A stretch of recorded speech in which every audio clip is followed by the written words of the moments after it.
Hello everyone, welcome back. In today's quick tutorial, I'm going to show you how to change the color of the subtitle outline in the VLC mobile app. This simple customization will make your subtitles easier to read and improve your overall viewing experience. Let's dive right into the steps. Open the VLC app on your mobile device. Then look at the top left corner and tap the Settings option. Inside the Settings menu, continue scrolling down. Tap on Subtitles. Ensure that the Subtitles outline feature is enabled. Tap on the Color option to open the Color Selection menu.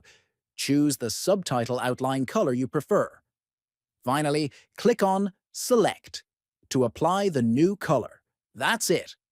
You've successfully changed the subtitle outline color in VLC Mobile.